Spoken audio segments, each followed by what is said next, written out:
Bienvenue à vous les balances, bienvenue dans ce taroscope du mois d'avril. Alors, on commence par les 3 premières cartes qui vont nous indiquer vos énergies dominantes pour ce mois. 3 de denier, normalement vous les ressentez déjà à la fin du mois de mars.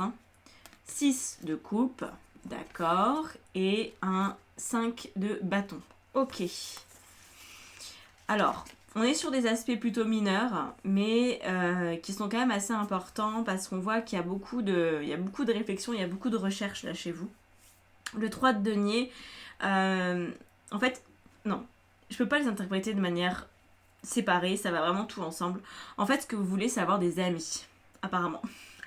Vous voulez avoir des personnes de confiance à vos côtés et ça n'a pas l'air d'être si facile que ça. Donc ça, faut que ça vous parle. Il y a ce besoin de vous sentir relié aux autres et de sentir que les autres sont bons pour vous. Vous voyez, d'être dans un échange en fait fructueux. Vous aimeriez avoir une relation qui est belle, qui est simple, qui est sympathique. Alors ça peut aussi nous parler d'une relation amoureuse, mais en tout cas voilà. C'est juste vous voudriez bien quelqu'un dans votre existence avec qui les choses soient plutôt simples, agréables, faciles d'accès, dans lesquelles il n'y a pas de bataille à mener, juste quelque chose de sympathique, on serait sur une relation d'âme-sœur, qu'elle soit amicale ou amoureuse. Donc ça, ce sont les énergies dominantes. Oula, pourquoi il y a une reine d'épée qui est à l'envers là-dedans? Donc, on va voir ce que ça veut dire, parce que là, à ce stade, bon, on va rajouter déjà une carte avec ça, vous savez comment je fonctionne. On y va petit à petit. Oh. La 3 de denier, encore, c'est la deuxième fois que vous l'avez. Donc oui. Alors, ça peut être des relations de collègues aussi que vous voudriez avoir, peut-être un associé, vous voudriez pouvoir vous dire, allez, je construis une entreprise avec quelqu'un, c'est quelqu'un de fiable, je peux compter sur cette personne, ça peut être la situation ici. Mais en tout cas, il est question de confiance dans vos relations, c'est vraiment la grosse thématique. C'est un besoin qui est très très fort d'être correctement entouré.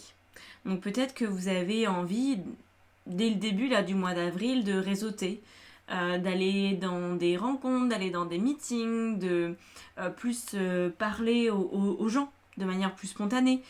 C'est possible. Alors on va essayer de comprendre un peu plus parce que là ça reste encore assez imprécis. On va regarder quel est le challenge de ce mois, le défi, pour voir si c'est en lien. Alors, on a la papesse, ok.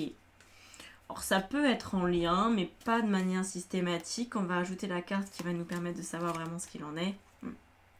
D'accord, ouais, c'est bon, j'ai compris. 7 d'épée. Ok, alors, ce que vous voulez, apparemment, les balances, c'est vous donner la possibilité de faire des choix éclairés au niveau relationnel. Ça se pourrait que au mois de mars, février ou peut-être même avant, certaines personnes sont parties de votre vie, peut-être parce que vous les avez poussées dehors, peut-être de leur propre chef, peu importe.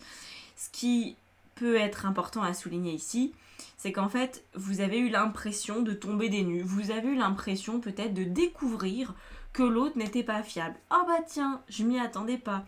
Et en fait, si vous le saviez, votre intuition vous l'avez murmuré, vous avez peut-être choisi de ne pas entendre ça parce que vous étiez peut-être un petit peu trop à idéaliser la relation ou à voir le potentiel alors que la personne n'avait pas du tout envie de mettre en place son potentiel. Vous voyez? Et donc là, le challenge, c'est d'écouter cette intuition, de ne pas la dissimuler pour ne pas vous faire encore une fois peut-être avoir au niveau relationnel.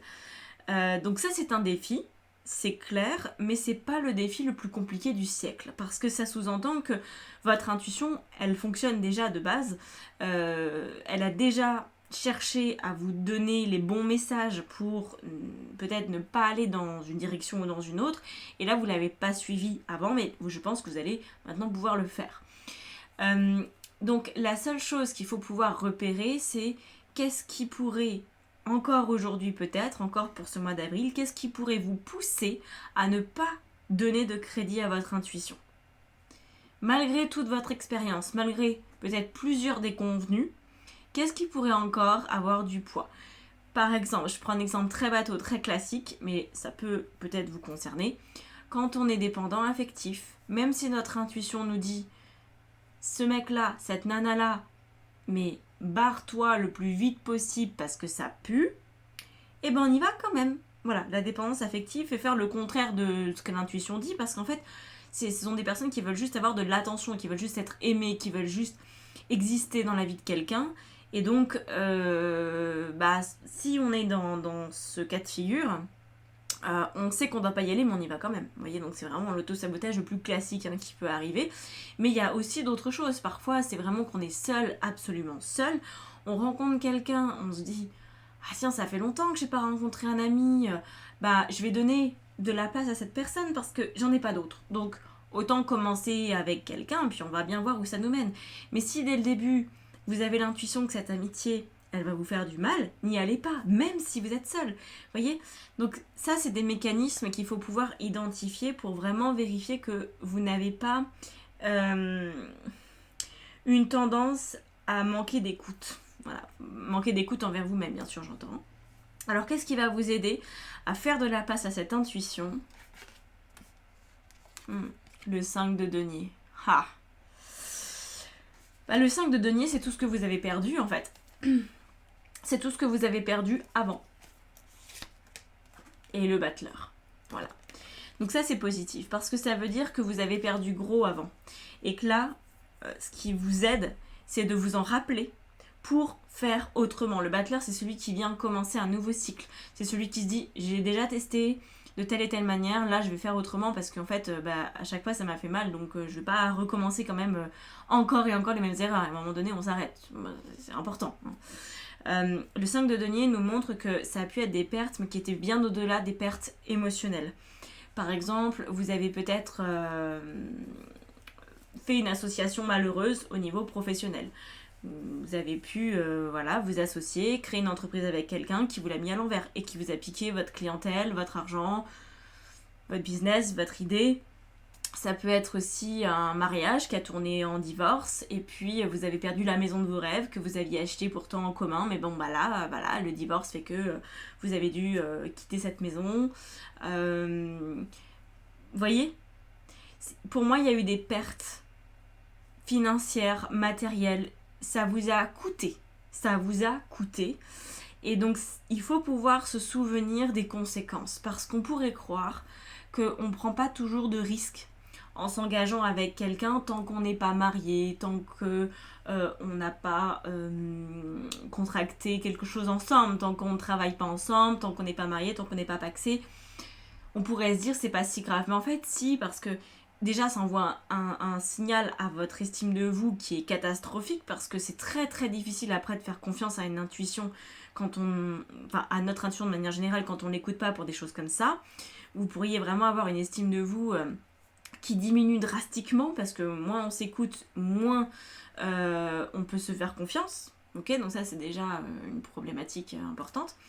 Et puis je pense que après c'est aussi émotionnellement où c'est difficile de s'en remettre, même si c'est qu'un couple informel, même si c'est qu'une amitié où c'est juste de se voir de temps en temps, le jour où ça se passe mal, c'est quand même pas quelque chose qu'on a envie d'expérimenter. On a envie d'avoir des relations sympathiques.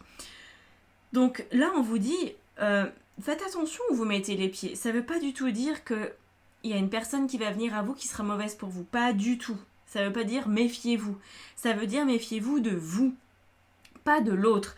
La vie, elle va vous envoyer exactement le type de personne que vous avez à rencontrer pour peut-être finaliser effectivement ce sabotage que vous mettiez peut-être en place dans vos relations.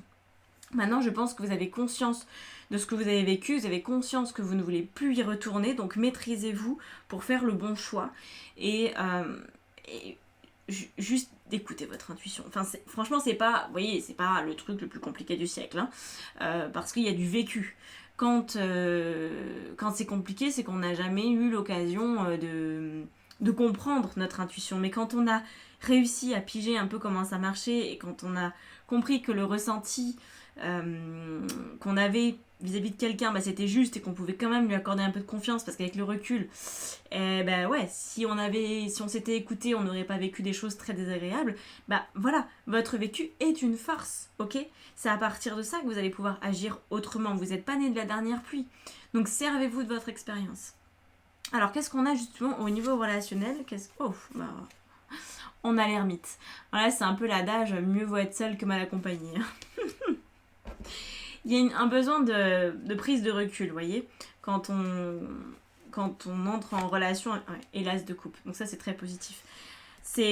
L'as de coupe, c'est une nouvelle rencontre, amicale, alors familiale peut-être pas, mais amoureuse. Quelqu'un rentre dans votre vie. Ne vous engagez pas immédiatement. Si c'est la bonne personne pour vous, elle peut attendre une semaine ou deux que vous donniez un avis, que vous donniez une réponse. Si c'est quelqu'un qui vous convient pas, c'est au contraire quelqu'un qui va être là. Bon alors, on sort ensemble, voilà, ce genre de personne, ça dégage en fait. C'est pas possible. Donc, vous avez le temps quand on est sur une relation qui est saine. L'autre n'a pas besoin de vous, n'est pas en train de polluer votre environnement, n'est pas en train d'être sur votre dos à attendre une réponse. C'est quelqu'un qui va savoir être dans la bonne distance, qui va savoir comprendre que vous avez un passif qui a été un petit peu chaotique au niveau relationnel, donc il vous faut du temps pour vous sonder intérieurement avant de dire ok, même si c'est juste un resto, hein, ok, bon en fait ça va, mon intuition me dit que je peux te faire confiance, donc on va au resto, ça marche. Mais vous avez le droit de prendre le temps pour fournir une réponse. C'est ça l'ermite, hein, c'est le retrait. Je me retire dans ma grotte, je vérifie ce que mon intuition me raconte et en fonction, je décide. Donc ça c'est très important parce que je pense que ça va vous apporter un renouveau relationnel, une nouvelle manière d'envisager vos relations, de vous positionner, de prendre la parole, de dire là j'ai besoin de temps.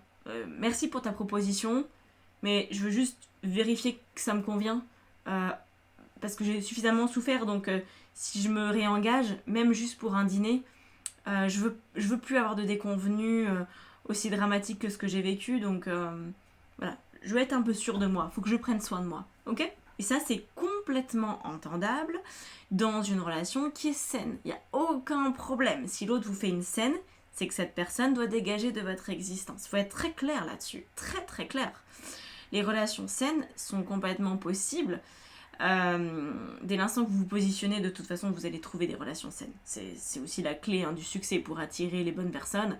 Il faut un positionnement qui est très clair. Il y a des comportements qui sont adéquats, il y en a d'autres qui ne sont pas. Point. Et ça, c'est le but du mois d'avril. Alors, qu'est-ce qu'on a au niveau professionnel et matériel? Donc, on a la reine de denier. Alors ça, c'est une très belle énergie. Je ne sais pas ce qui peut se passer pour vous au niveau professionnel, mais en tout cas, il y a vraiment une énergie de mise en mouvement, voire même de réussite. En tout cas, c'est une volonté de faire des plans. Alors, je ne sais pas comment ça va se goupiller, parce que je vous le rappelle, au début, quand même, on avait cette histoire de 3 de denier, et souvent les 3 de denier, c'est relié aux collègues et tout ça, à les amis, à de la confiance relationnelle. Donc, vous pourriez avoir un ami avec qui vous créez quelque chose au niveau pro, un projet, ou ça peut être aussi l'achat d'une maison, l'achat d'une voiture en commun, tout ça, parce que ça, c'est vraiment relié aussi aux finances, cette carte-là. Et en plus, c'est une reine de denier, donc c'est doublement relié aux finances. Alors, qu'est-ce qu'on a par-dessus cette reine de denier? On a celle-là. Oh, très bien. 9 de denier. Effectivement, vous voulez un petit peu d'oseille, je pense. Je pense que vous voulez profiter de votre vie. Vous voulez mettre toutes les chances de votre côté pour qu'un projet d'ordre pro ou financier puisse fonctionner. Ouais, vous avez même envie de vous faire plaisir, je pense. Ça peut être de vous offrir un joli voyage, ça peut être de vous offrir une jolie voiture, ça peut être de vous offrir une jolie maison. Peu importe, à vous de le mettre à votre sauce. Mais il y a vraiment un beau projet qui certainement va inclure quelqu'un d'autre. C'est pour ça. Là, il s'agit de trouver votre associé dans la vie. Où est votre futur associé? Votre associé dans le cœur, votre associé professionnel, votre associé amical. C'est une histoire d'association. Il faut trouver la bonne association. Alors, dans votre vie intérieure, qu'est-ce qui peut se passer? Eh bien, le 7 d'épée, rebelote, c'était la carte qui était là sur le défi aussi. Donc, le 7 d'épée, je vous le rappelle, c'était l'idée d'avoir du mal à faire de la place à son intuition. Hein, c'était ça le défi. Donc, rebelote, dans votre vie intérieure, vous allez avoir besoin de temps pour faire face à votre intuition, ne pas faire l'autruche et vraiment donner de l'espace, donner du temps pour que les choses se déposent, se tranquillisent et que vous y voyez clair. En fait, souvent j'ai remarqué, au-delà de la dépendance affective et de tout ça qui est possible et des traumatismes des uns des autres, ce qui est un énorme problème, c'est l'impulsivité relationnelle. Ne soyez pas impulsif, ça sert à rien. Encore une fois, si vous êtes avec les bonnes personnes attendent votre réponse. Je vous dis pas de les faire poireauter pendant des mois ou des années, ça marche pas. Là, après, c'est malsain. Mais quelques jours, quelques heures, quelques jours, même, 2-3 semaines. Bon, c'est un peu le max, après, faut pas déconner non plus. C'est une question de respect aussi de donner une réponse à quelqu'un. Mais, en tout cas, l'impulsivité, c'est en général l'écueil principal. Parce que quand on se laisse guider par l'impulsivité, à de très rares exceptions, il y a des personnes qui peuvent vivre comme ça, mais elles sont extrêmement peu nombreuses. La plupart du temps, on va être dans l'impulsivité parce qu'on va croire ce que l'autre nous raconte, on va projeter ce qu'on a envie que l'autre soit, avant même que l'autre ait déballé la marchandise. Voilà.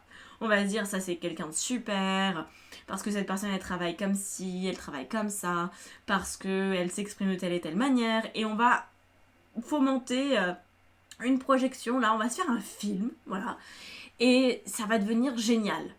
Alors que on connaît la personne que depuis 3 secondes. Cet enthousiasme émotionnel, il est rarement... comment dire ça ? Il est rarement réaliste. Même si vous pourriez, et je pense que c'est complètement, ça existe, les coups de foudre, et ça peut durer dans le temps, etc. On peut être très passionné, on peut être très amoureux, il n'y a pas de problème avec ça. On peut être très enthousiaste, mais néanmoins, une personne aura toujours des défauts. C'est pas pour ça qu'on va se fâcher, c'est pas pour ça qu'il y aura des tensions, c'est pas pour ça qu'il y aura des conflits, mais aimer quelqu'un, c'est aimer les deux parties. Et en fait, quand on est dans l'enthousiasme relationnel, on n'aime pas. On va uniquement regarder que les points positifs. Et donc on s'accroche à ça. Et quand quelque chose après commence à tourner vinaigre, il y a tout qui dégringole parce qu'on n'a pas pris le temps d'aimer l'autre, on n'a pas pris le temps de choisir l'autre. Je sais pas si vous me suivez dans mon délire, mais voilà. En tout cas, c'est ce que j'en pense. Donc le 7 d'épée dans la vie intérieure, c'est ne vous mettez pas la tête dans le sable. Regardez-vous. Ne regardez pas l'autre.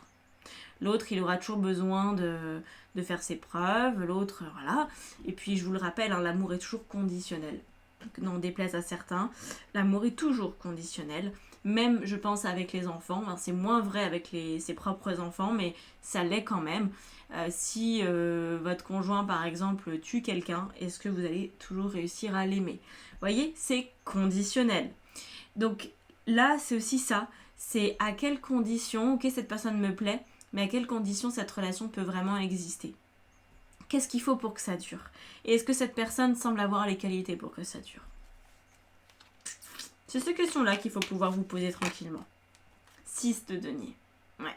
On sort de la générosité abusive, on sort de l'image d'Épinal qu'on se crée, on sort de l'idée de mettre l'autre sur un piédestal, on arrête ça et on se tranquillise, on se met un peu dans sa grotte et on prend le temps de ressentir.